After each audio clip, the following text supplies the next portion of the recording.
করে দিয়েছে। মানুষ আল্লাহকে নারাজ করে দিয়েছে। তিনবার আল্লাহ বলল তোমার লালন পালনের দায়িত্ব আমার, তারপরও মানুষ মানতেছে না।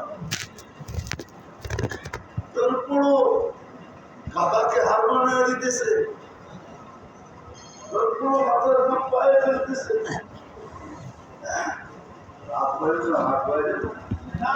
আমাদের সমাজের 90% মানুষ ডাল রুটি বাসস্থানের জন্য কামায়। প্রয়োজন অনুযায়ী ডাল রুটি বাসস্থানের জন্য কামায় না। ও শুধু কামায় সমাজে সবার উপরে মাথা উঁচা করা দাঁড়ানোর জন্য না। সমাজে সবার উপরে যেন ওর মাথাটা উঁচা থাকে। মার্কেট দিয়ে হাঁটলে যেন সবাই সালাম দেয়, সবাই কান্না কুসা করে কিন যেতেছে কিন। ওনারা বলেন না মার্কেটের কিন, ঠিক না? ইচ্ছা করলে পুরো মার্কেট কিনতে পারে, অথচ বাড়িতে যায় দেখবেন মাইপা ছাড়া একদিনও খায় না। মাইপা বুঝেন?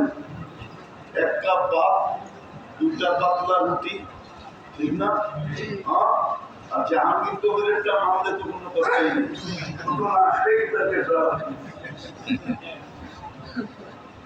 হ্যাঁ,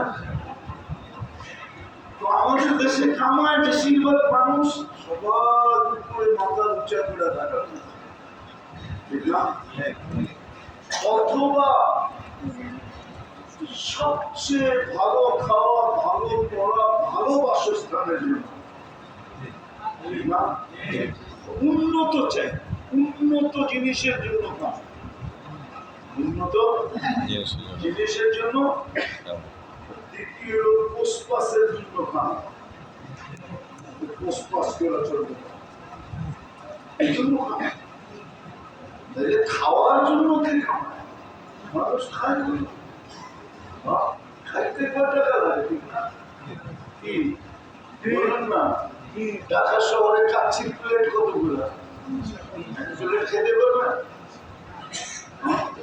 আমার তো মনে হয় না কোনো যুবকও আছে এখানে এক প্লেট কাচ্ছি খেতে পারবে। আগের পেট নেই, তার না আগে তো মরিচ পড়া হলে 4 কেজি চাউলের ভাত খেতে পারতো, এরকম লোক গ্রাম দেশে বহুত ছিল। খালি ডাল দিবি, আর 4 কেজি চাউলের ভাত দিবি, বাস।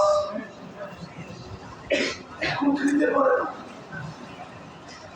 এখন খাইতে পারে না। খাওন আছে, খাইতে পারে না। খাওন আছে,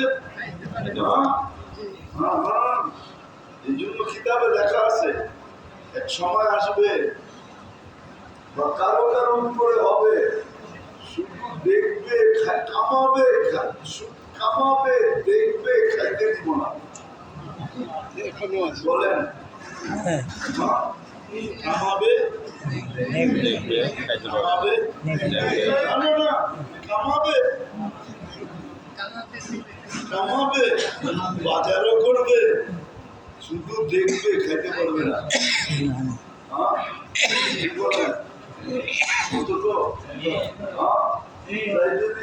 মিষ্টির দোকানের সামনে দিয়ে যায়, ও তো ভয়ও ভালোভাবে দেখে না।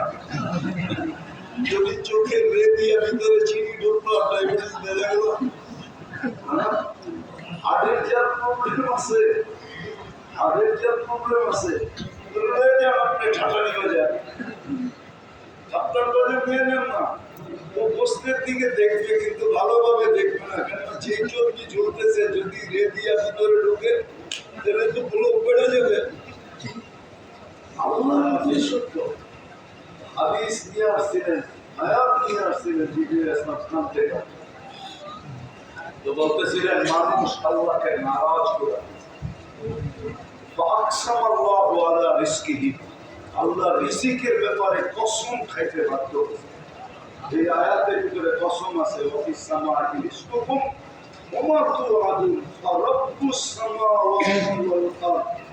আল্লাহ কসম ফেরেশতাদের কান্না চলে আসে যে আমি তোমাদেরকে দায়িত্ব দিই, তোমাদের লালন পালনের দায়িত্ব আমার। তো প্রথম যেটা বুঝেছেন 12 পারার ভিতরে প্রথম আলোচ্য বিষয় যেটা ছিল, বিলকুল দুটা সূরা পূর্ণ না 12 পারায়, সূরা ইউনূসের কিছু অংশ এবং সূরা ইউসুফের কিছু অংশ, এই দুই অংশ নিয়ে 12 পারা কমপ্লিট। পুরো সূরা না, বরং কিছু অংশ। প্রথম আলোচ্য বিষয় আল্লাহ মানুষকে আশ্বস্ত করতে চাইতেছেন, বুঝাইতে চাইতেছেন, বিশ্বস্ত মানুষকে আশ্বস্ত করতে চাইতেছেন যে রিজিকের দায়িত্ব কিন্তু আমার। এটাই সত্য। আর দুনিয়া মাসুম, রিজিক বন্টিত, এইখানে যা লেখা আছে অতটুকুই মিলবে, এর বেশি মিলবে না। দ্বিতীয়, এখানে ভোগ করা যতটুকু লেখা আছে অতটুকুই আপনি ভোগ করতে পারবেন।